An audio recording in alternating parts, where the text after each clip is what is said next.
Something changed in America last week. And I don't mean in the news. I don't mean in politics. I mean on your street, in your town, at your mall, at your shopping center. Did you notice it? Because I've been driving around, and I've been seeing the same thing everywhere I go. Locked doors, paper over the windows, those little printed signs that say, "Thank you for your loyalty." This location is now permanently closed. Permanently closed. Think about that phrase for a second. Not temporarily closed. Not renovating. Permanently. As in, that store is never coming back. And I started writing down the names. And then I started doing the research. And what I found, honestly, scared me. Not in a dramatic YouTube way. Actually scared me. Because the numbers I'm going to show you in this video are not normal. What is happening to American retail right now is not a dip. It is not a cycle. Analysts are now calling it the worst retail collapse in the history of this country. Nearly 7,900 stores are expected to close in 2026 alone. 7,900. And more than 1,200 have already announced they're shutting down, and that count is still climbing. Here's the thing. I'm not going to start with a list. I know that's what you want, and we're going to get there, I promise. But if I just throw names at you without showing you why this is happening, you'll watch. You'll go, that's interesting, and you'll move on. I don't want that. Because there's a reason behind this that connects your local Macy's closing to a global economic power shift that Wall Street is desperately trying not to talk about. And once you see that connection, you can't unsee it. Give me 2 minutes. Then we go to the list. Part 2. Why is this actually happening? Okay, so let me paint the full picture for you. Because every time a store closes, the official reason is something boring like underperforming locations or shifting consumer trends. And that's technically true, but it doesn't tell you what's actually going on underneath.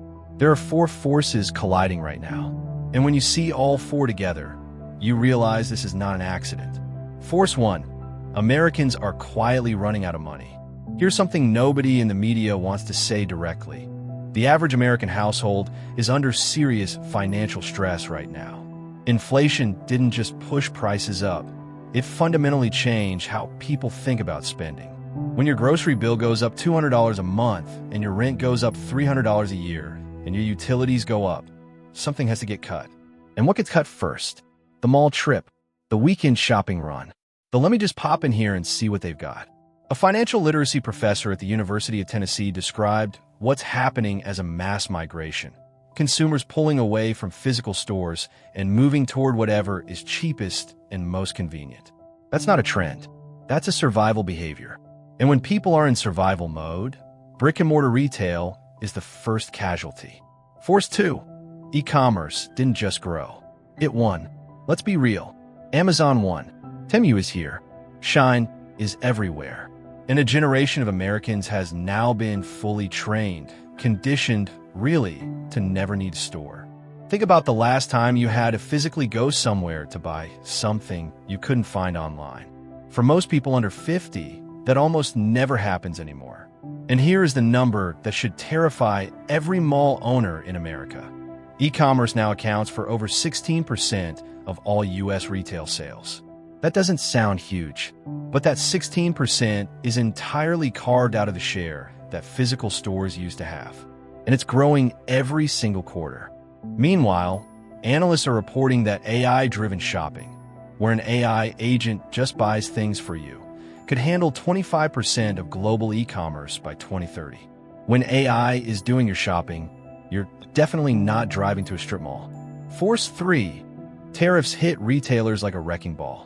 When the new tariffs hit imported goods, most people thought about it in terms of prices going up at the register. And yes, that happened. But what people missed is what tariffs did to the companies behind the stores. Carter's, the children's clothing brand, came right out and named tariffs as a primary reason they're closing 150 stores. Because here's the math. Tariffs make their products more expensive to import. Customers can't afford the higher price, sales drop, and suddenly those underperforming locations don't look worth keeping. Tariffs didn't just change what things cost. They accelerated the death of stores that were already struggling to survive. Force 4. And this is the one nobody is connecting the dots on. Are you familiar with the term K-shaped economy? because this is where this story gets uncomfortable. A K-shaped economy means two groups moving in opposite directions at the same time. The wealthy, buoyed by stock market gains and rising property values, are still spending freely. The lower and middle classes are cutting back sharply. And here's why that matters for this video. Almost every store on today's list served the middle. The aspirational shopper. The person who wanted something a step up from Walmart but couldn't afford Neiman Marcus. That entire tier of the market is being economically strangled. And when those customers stop coming, those stores stop existing. It's that direct. It's that brutal. Now here's where I have to stop and tell you something. Everything I just described, the inflation, the e-commerce, the tariffs, the K-shaped economy, those are the surface-level explanations. The ones you'll find in every business article. But underneath all of that, there is a deeper story happening about who is actually winning while American retail collapses. And when I show you who's expanding right now and why, I think it's going to fundamentally change how you see this entire situation. That's in part 5. Stay with me. Part 3, the stores, the names, the reality. All right, you've been patient. Here's the list. And I'm going to go through these the way I'd tell a friend. Not reading from a press release, but giving you the real story behind each one. Because every name on this list has a human story attached to it. And I think that matters. Store number 1, Macy's. The anchor is lifting. You know what an anchor store is? It's the big name at the end of the mall that makes everyone else possible. The reason the smaller shops exist is because Macy's pulls in foot traffic. Take Macy's out, and the rest of the mall starts dying. Macy's is closing 150 stores as part of what they're calling their bold new chapter. Here's the translation. They're betting on online and abandoning the real estate. 168 years of history. 1/3 of their store count. Gone. And every town that loses a Macy's, that town's mall has roughly a 50% chance of not surviving the next 5 years. Store number 2, Walgreens. This one is about more than shopping. I want you to think about who depends on Walgreens. Not who shops there. Who depends on it? The elderly woman who can't drive 30 miles to the next pharmacy. The single parent who needs a prescription filled at 11 p.m. The rural community where Walgreens is literally the only healthcare option in the entire zip code. Walgreens is restructuring, closing locations across the country.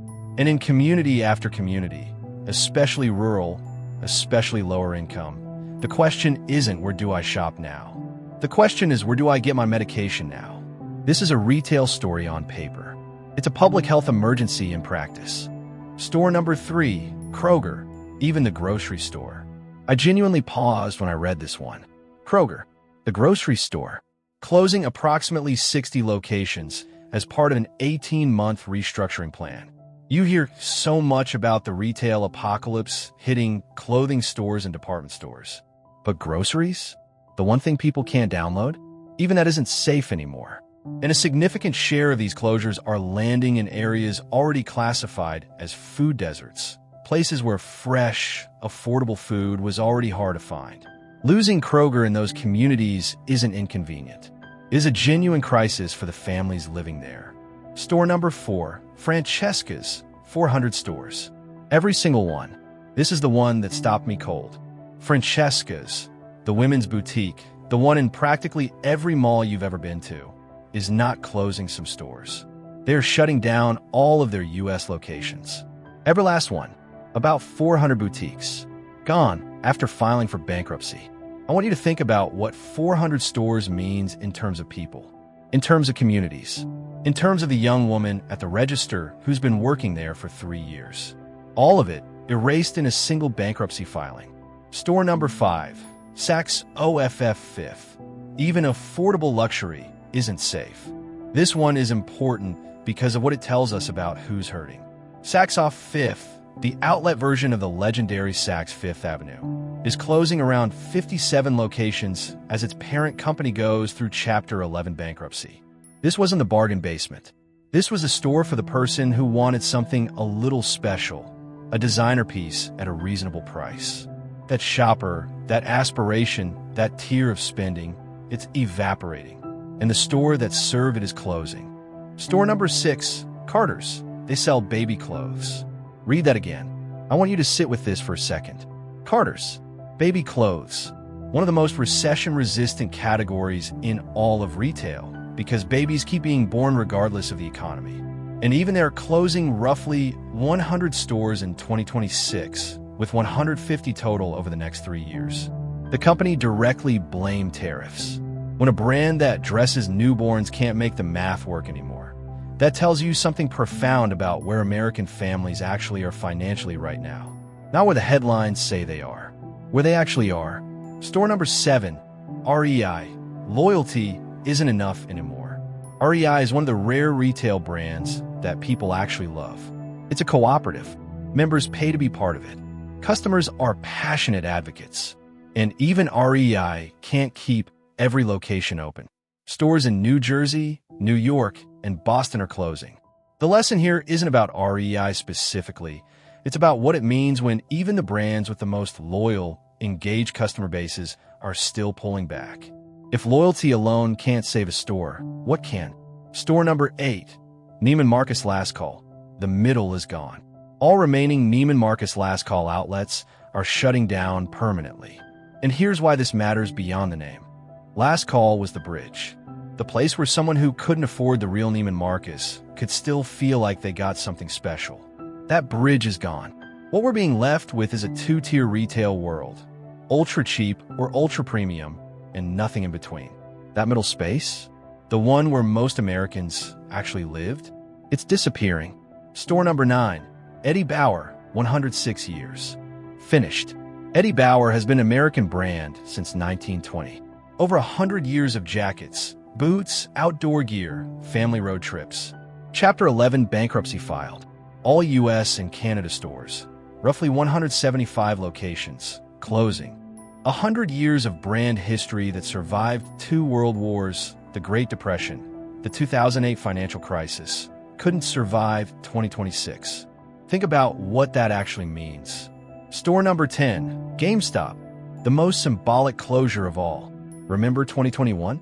Remember when Reddit took on Wall Street and GameStop became the symbol of the little guy fighting back? For about 2 weeks, GameStop felt like it was going to survive forever. But the meme couldn't change the business model. Physical game discs are dead. Digital downloads rule. And GameStop is now reporting some of the deepest store closures of any retailer in 2026. The midnight launch lines, the trade-in counters, the posters on every window, slowly, quietly, going dark. Okay, so you've got the list. But here's the question I need you to actually sit with, not just think about for 2 seconds and move on. If these companies with hundreds of millions of dollars and decades of experience couldn't survive this environment, what does that mean for the communities they're leaving behind? Because the closure of a store is the beginning of the story, not the end. What happens after the store closes? That's the part that doesn't make the headlines. And that's exactly what I'm going to show you next. Part 4. What happens to the communities left behind? Let's talk about what actually happens when the store closes and the sign comes down and the parking lot goes quiet. In the first half of 2025 alone, retail layoffs spiked by 274% compared to the year before. 274%. That's not a rounding error. That's 75,000 people in 5 months who went from having a job to not having one. And retail is the second hardest hit industry in America right now, right behind the federal government. Real people, real families, real consequences. And it doesn't stop at the job losses. When stores close, the ripple effect spreads in every direction. The wave of closures from 2024 to 2025 freed up roughly 140 million square feet of retail space. 140 million square feet. That's the equivalent of more than 2,400 football fields sitting empty. In your town, in your neighborhood, in what used to be your mall. Mall vacancy rates in America already hit 8.7% by the end of 2024. That means roughly 1 in every 12 mall storefronts is empty right now. And in the markets where anchor stores like Macy's are leaving, that number is going to get dramatically worse. Communities in California, Florida, Ohio, New York, and Michigan are absorbing the heaviest losses. These aren't forgotten places. These are major states, populated, economically significant states, and they're watching their retail infrastructure hollow out in real time. Some cities are now confronting what economists are calling pharmacy deserts, entire neighborhoods where there is no nearby pharmacy at all. Not one. Residents in those areas may travel 30 or 40 minutes just to pick up a prescription. Some can't, and so they don't. And that has real medical consequences. This is not abstract. This is what happens after the permanently closed sign goes up. The job is gone. The tax revenue is gone. The foot traffic to every other store nearby is gone. And in too many communities, there's nothing coming to replace it. The global power shift, the one they don't want you to see. Now, I told you at the beginning there was a deeper story underneath all of this. A connection between these store closures and a global power shift that Wall Street analysts are writing about in very careful language, because they don't want to say it too loudly. But I'm going to say it clearly. While American retail collapses, someone else is moving in. And understanding who and how changes everything about how you see what's happening right now. Don't go anywhere. Part 5. Who is actually winning this? Here is what's happening while American brands are closing their doors. Temu, a Chinese-owned platform, has been flooding American consumers with ultra-cheap goods. Shine, also China-based, has dominated fast fashion. And on Amazon itself, Chinese third-party sellers now account for a growing share of all the products being purchased.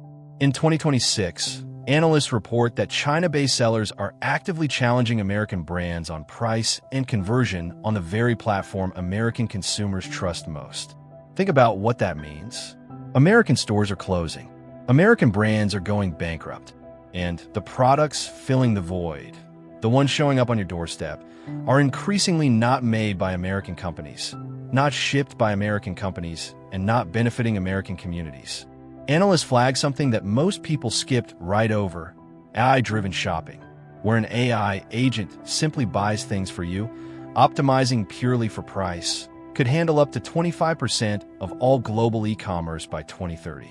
And 81% of retail executives surveyed believe AI will weaken brand loyalty by 2027. When an AI is doing your shopping and all it cares about is the lowest price, it doesn't care which flag is on the company. It just buys the cheapest option. And right now, the cheapest option is rarely an American brand. Meanwhile, domestically, the brands that are expanding right now are telling a very specific story.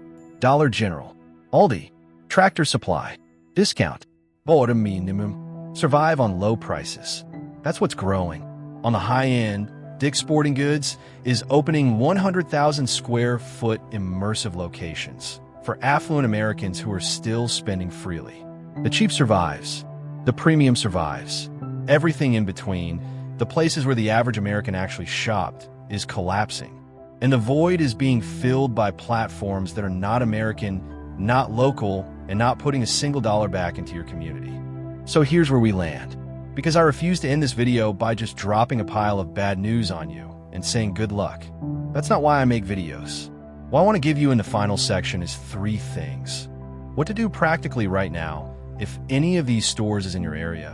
What to watch for over the next 12 months, because the names I didn't mention today might be the ones you need to worry about next. And one question I want you to debate in the comments that I genuinely don't know the answer to.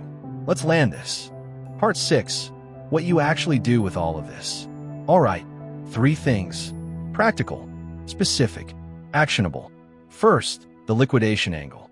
When any retailer enters the final phase of closing, they are legally required to sell off their inventory before they lock the doors for good.